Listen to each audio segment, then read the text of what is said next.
Welcome back to Love, Light, and Darkness Tarot. This is a new series that I'm starting called Difficult Mothers. And I'm just going to take a look at what makes your relationship with your mother difficult. What energy is she in? What energy are you in? What energy do you maybe need to harness in order to navigate dealing with her? This isn't a video to bash anyone. I'm not in the business of doing that. I'm sure whatever makes your mother difficult is her own journey.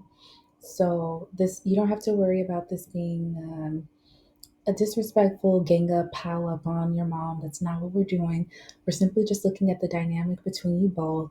Why is it difficult, and how can you navigate it in a way where you can retain your dignity and your sanity and your boundaries?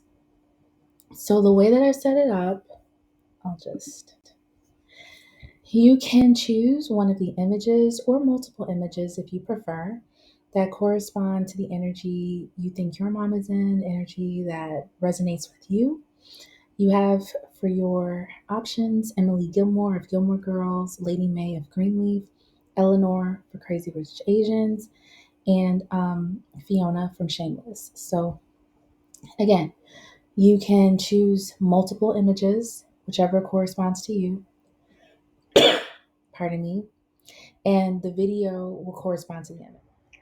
So I'm going to use the Black Moon Lilith Oracle to take a look at what energy is your mother in. I'm using Black Moon Lilith because a lot of times women who are difficult to interact with, what makes them difficult is that they're tapping into shadow or dark feminine energy, and that's just not it's frowned upon a lot in society to tap into your dark feminine. And because it's frowned upon, so many of us, we don't really have a good working relationship with our own dark feminine energy. So we don't know how to interact with the dark feminine of others. So I'm just going to tap into what energy is she in, or what energy does she provoke in you that's causing you to view her a certain way. And I'm also going to use the Kali Oracle deck to give you advice on what energy can you tap into willingly and consciously in order to navigate this dynamic a little better.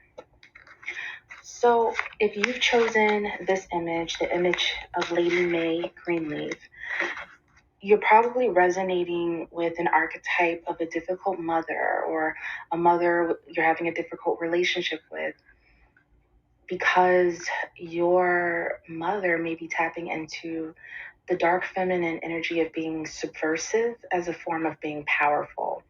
So this character, Lady Mae, is a very powerful character on the show Greenleaf, but her power is very subversive. It's very subtle. It's very much in hushed tones, sidebar conversations, very much in the background. And it's because she lives in a very male dominated world from a young age. Men have always shown her that they have power, and they have power over her, even in the worst, cruelest forms of power over her, if you catch my meaning. And she navigates the patriarchy by having her power be subtle and undetectable. Even the only people who really see how lethal she is are other women, her daughter and her daughter-in-law. But her husband doesn't really see it. He knows he leans on her, but he doesn't see that she's lethal. She is really a dangerous person, and she has her reasons, but um, she's forged herself into a weapon that men cannot detect, because in her world, men have the power, and they're the only ones who could really hurt her. So she has to make herself powerful, more powerful than them, but in a way that they can't detect it. So your mother, if you resonate with this image, your mother may not be a girl's girl. She may be very male aligned, very male centered. She may choose men over you, and you don't know why. She may put a lot of pressure on you to suppress your femininity, to not assert your, to not use your voice. Definitely not use your voice. Don't make waves. Don't cause problems. Just be a nice girl, but in defining that as nice girls, like they don't make men uncomfortable. So let's see what Black Moon Lilith has to say about that. Okay. The Black Moon Lilith oracle that came out for you is the Phoenix, Death and Rebirth. So I'm just going to read that to you from the book. Death and Rebirth. When the Phoenix Oracle card shows up in your reading, major life changes are on the horizon, so it's important to prepare yourself. This can mean uncomfortable upheaval, unexpected events, and major shifts in mindset. Your life is about to completely change and never return to the way it was. It's important to release attachment to the outcome and understand that this is all happening for your soul's growth. The Phoenix is an ancient occult symbol linked to the zodiac sign Scorpio. Death, regeneration, and rebirth are all part of both. In ancient Egypt, the phoenix was associated with immortality and infinity. It's not a coincidence that Scorpio is the eighth sign of the zodiac, and the number 8 is also the shape of the infinity symbol. The phoenix is depicted as an eagle-like bird with vibrant gold and red feathers that would live for 500 years, die, and then be reborn. Ancient Egyptians believed that just before death, the phoenix makes a nest of cinnamon, myrrh, and herbs. It then sets its nest on fire as it bursts into flames and destroys itself. A new phoenix rises from the ashes, and when it grows strong enough, it creates an egg from its old ashes and places it at the altar of the sun god Ra. The phoenix burning invokes the alchemical practice of embodying your true frequency. Through shadow work, life upheaval, and integration of what's blocking your light. This mystical process of soul ascension and internal transformation cannot happen without an ego death or dark night of the soul. It teaches us that we can go through dramatic shifts in our lives and return renewed. When this card appears, it's time for you to ride this wave of change toward your more aligned and true future self. New realities are crashing in. It's time for upheaval and transformation. Have no fear. This is just part of the process.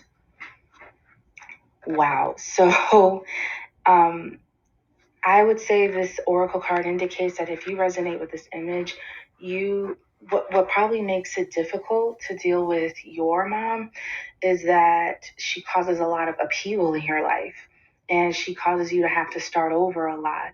You may feel like you finally get to a place of stability, you finally build something for yourself or carve a niche for yourself, and then something goes on with her where she just upends it, or where she introduces some sort of chaos and you end up having to start over. Or you'll be doing good with your self-help and with your spiritual journey, and then one conversation with her and it's like you didn't make any progress and you have to start over.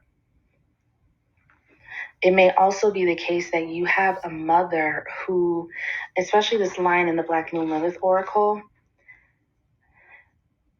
that just before the death of the phoenix, just before death, the phoenix makes a nest of cinnamon, myrrh, and herbs. It then sets its nest on fire.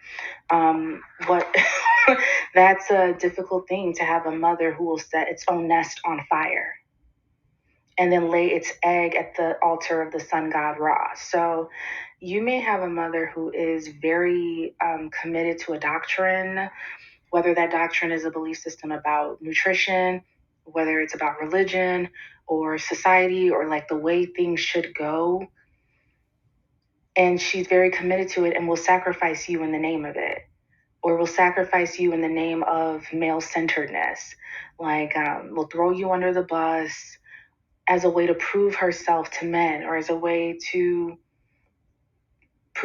get approval from other people, that she keeps you around because you're a resource. You're a resource because she can sacrifice you in order to be reborn, or she can sacrifice you in order to get approval. You may have a mother who's very Plutonian and goes through a lot of death and transformation and rebirth, but it's not because she's evolving to her highest self.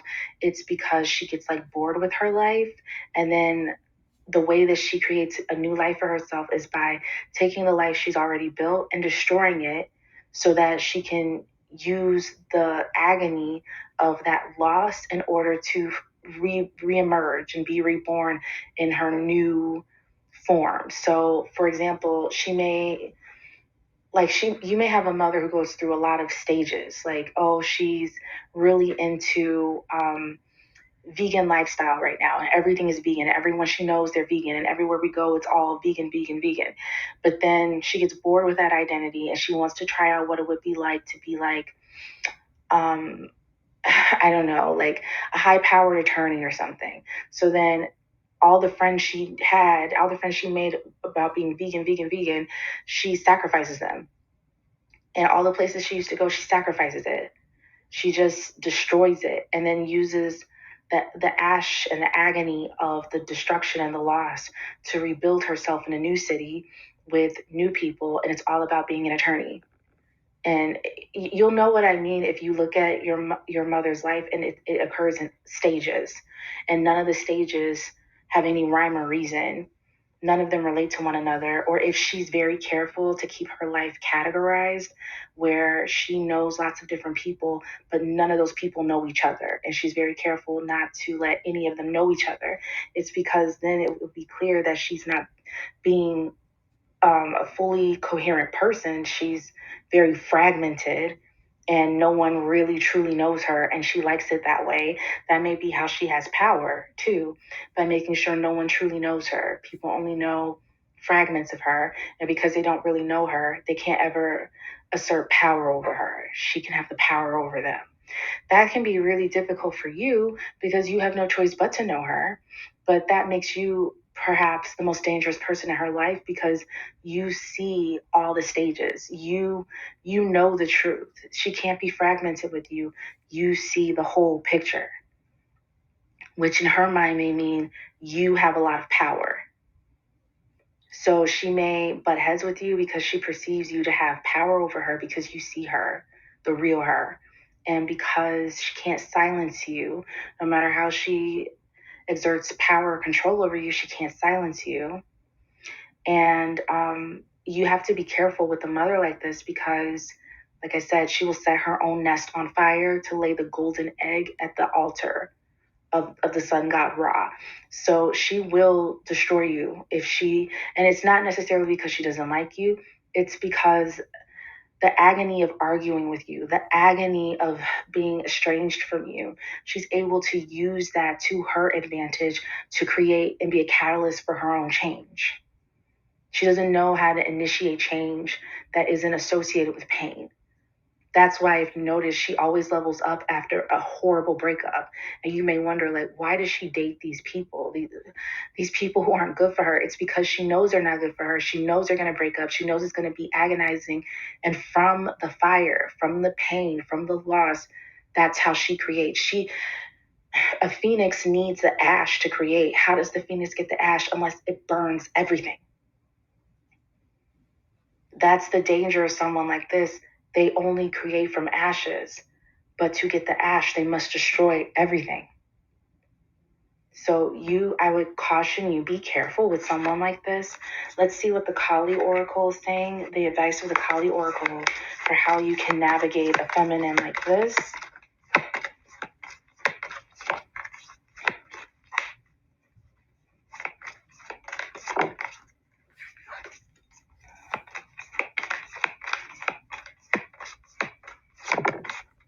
You know, I shuffled twice, but two cards still want to come out. Usually I only do one card, but since there's an insistence on two cards, I'll take them.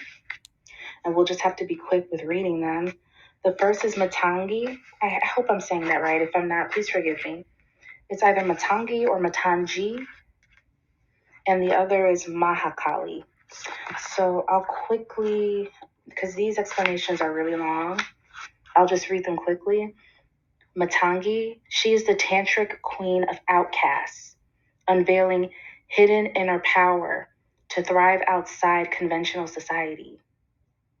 Isn't that what we said about your maternal energy? Your difficult mother definitely thrives in the subtleties and in the background, in covert matters of power, secrets. She holds the secret teachings of the power of the voice, another thing we talked about, silencing you, of the healing power of art and music. She is the divine feminine medicine for the lost, the alienated, those who have been cast aside. If you have been denied love and respect, she brings healing and empowerment. If you have suffered rejection, abandonment, or been labeled as unworthy in any way, she brings dignity and repair. She is the ignition of a creative, joyful, vibrant life path. Wow.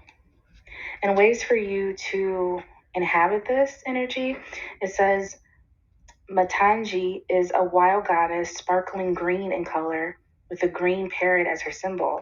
So I would say if you wear green or have green in your environment, that may be a way of coming into alignment with this energy. She dwells outside the confines of polite society. So she's not trying to be nice. She's not trying to keep everything even kill and not rock the boat. No, no, no, no. She eats stale food, a symbol of her power in the realm that has been discarded or rejected, and her ability to source power from that which others cannot recognize as having value. Matangi sees worth where others are not capable of noticing it, let alone honoring it. She is for those souls going through the experience of being disrespected, discarded, not really seen, and not loved and valued for their true being. She is also for those who think and seek to live outside social, political, economic, or religious systems and can thrive best by doing so. We talked about that you may have a mother who is just completely consumed by doctrines and wanting to be approved of by these systems and suppressing you or even sacrificing you to get that approval.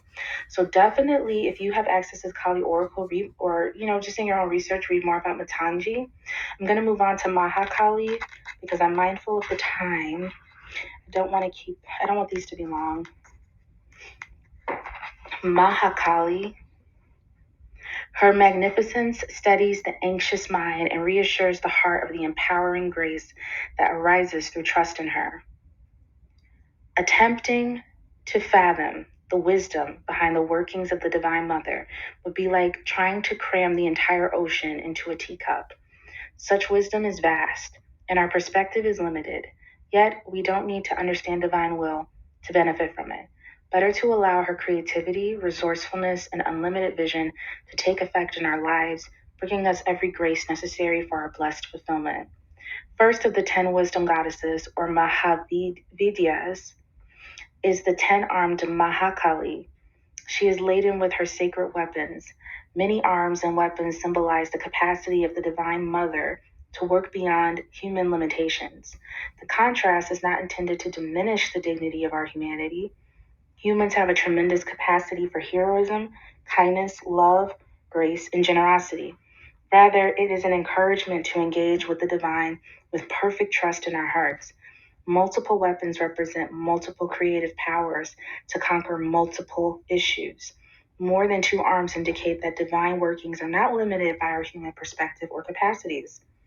This is reassuring. The divine can accomplish works beyond what would be possible through human effort alone. So I'm going to end it there with the oracle read because, like I said, those in the Kali oracle, it's very long descriptions. But what I'm getting from this, and of course you're going to get your own messages from what I've read, but what I'm getting from that with Mahakali in particular, especially talking about Divine Mother, this is the difficulty that exists between you and your mother is more than you as a human being can properly navigate. Honestly, it would take divine energy, divine intervention to properly deal with this. So I just want to encourage you that, like, this is not your battle. You don't waste your life battling your mother or trying to get her to understand or see. Don't do that. It would be a waste because it would take a miracle. It would take divine energy for her to have a revelation, for her to even feel safe enough in herself to have a revelation. She may feel like it's very unsafe for her to see the truth. And she may feel safest when she can believe in her systems and her religion and, all these other things that make her feel powerful. because outside of those delusions, she probably feels very powerless. So you're never going to get through to her, I don't think. And we're not going to take her coping mechanisms away from her. Really, all you can do is understand who you're dealing with. And by understanding who you're dealing with, you arm yourself. Like Mahakali is many armed and has many weapons. You arm yourself with understanding. You arm yourself with clarity. Clarity helps you to not be taken by surprise because you know full well who you're dealing with and what this person is capable of. It's also an encouragement to you to, again, like I said to image one, stand in your power. Stand in your power. You don't have to be someone whose life is just fuel for someone else's regeneration. You don't have to live like that. But it comes down to you saying, well, I'm not going to live like that. I'm not going to make myself available to being treated that way. We have just a few minutes left. I will pull just a few cards. I don't really think you need them. I think your message came out pretty clearly, but we'll just pull a few.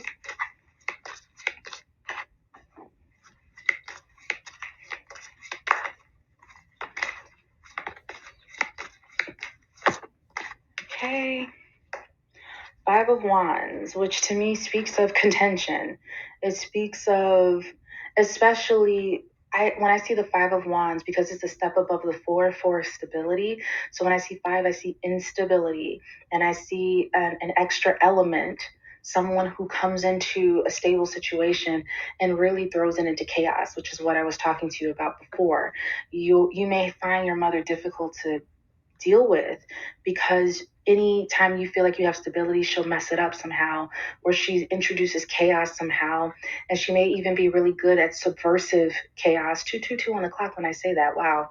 She may be really good at creating chaos that no one sees but you. It doesn't affect anyone but you. So if you try to tell someone, they don't listen to you. And when you're around her, you just, like, she always has a problem with you. She's always criticizing you. Everyone else loves you, but she finds fault with you. And it's the same with you, that everyone else maybe praises her, but you see her as she is. So it's just a very isolating and lonely experience concerning her. Let's get clarifiers. Death card. This is the second time death energy has appeared in your reading with Five of Cups. So now we have Five Wands, Five Cups, and Death card.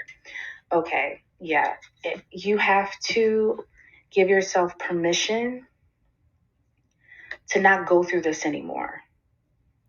And that is a loss. With a double death card, double death energies in your reading, this is, the spirit realm acknowledges that for you to let go of your mother and of ever wanting a real healthy relationship with her, that's a big loss, because that means this is something you're not going to get from her in this lifetime. And you may be able to receive this from someone else who will love you with maternal love, but it's still going to be a loss that you wanted it from her. And it doesn't seem like you're going to get it. It would just take radical transformation on her part, radical transformation that only God can do. And it doesn't seem like she's anywhere near being open or receptive to that. So this is sadness for you. This is a loss. This is a time of grief and mourning for you, as you just accept that it's never going to be what I hoped it would be. She's never going to see me, want me, understand me, love me. She's never going to be a safe place. Even at her nicest to me, she still finds fault with me. She still sees an issue with me. And you can do some navel gazing to really pick apart like what her problem is and what she doesn't like about you, but that doesn't benefit you. What benefits you is to let go, accept that this is a loss. In life we have wins and we have losses, and we accept our wins, but we also have to accept our losses. And it's acknowledged in the spiritual realm that for you this is a big loss, and it's a loss that you don't deserve. You really don't.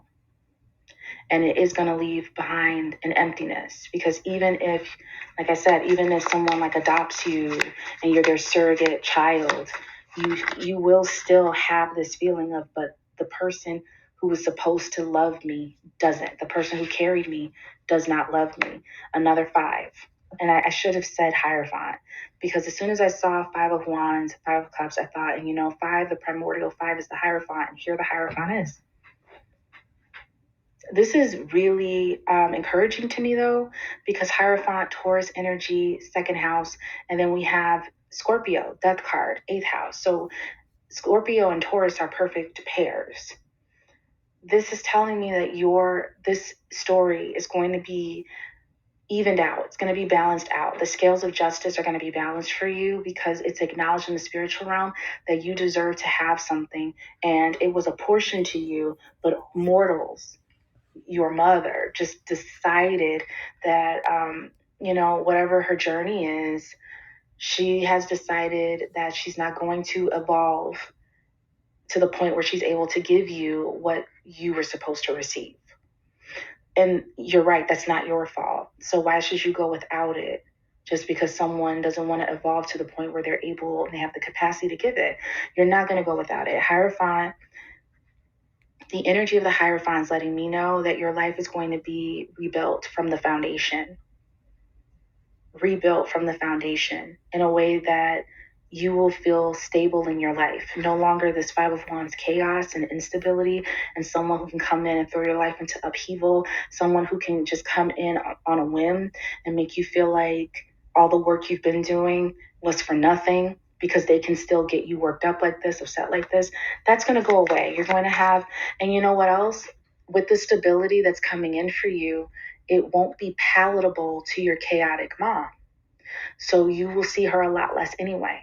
Because if she comes into the new life that you're receiving that's very stable, she's going to feel that she doesn't belong, because she's chaos and your life is stable.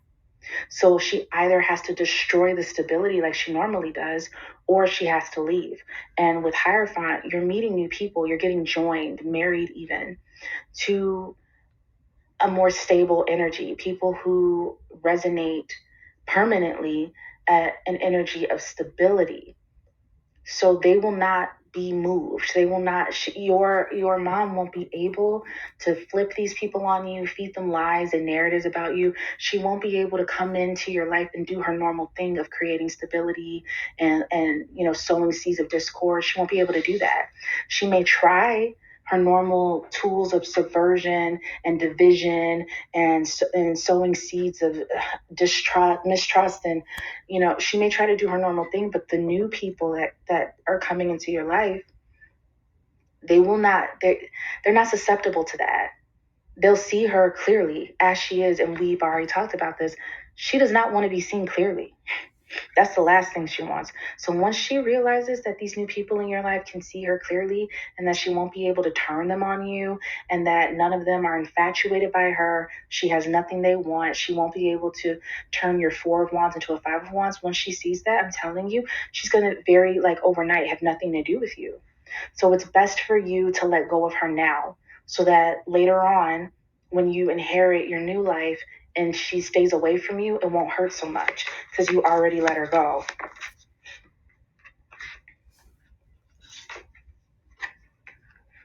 Clarified by Eight Swords, Eight of Swords, and Page of Wands. When I see a page, I see doing something you've never done before, going where you've never gone before. And the Eight of Swords, I read that pretty intuitively. And here, what I'm getting intuitively is this is indicating energy that's here to stay. These are Hierophants coming into your life, and they're here to stay. They can't be moved, like I said. These are new people. You have no past with them. They're of a caliber you've never encountered before, and they can't be moved. They can't be, if you think of swords, divided from you. They can't be incited against you. Your mom cannot lie to them and addle their mind and manipulate them, and then all of a sudden you're alone and you have no choice but to go crawling back to her. No, that's over with. And that's going to be very new for you. So yeah, you need your energy available so that you can learn how to trust, because you haven't been able to be in a situation where you can trust. And oh my God, your final card out is the Wheel of Fortune. You see,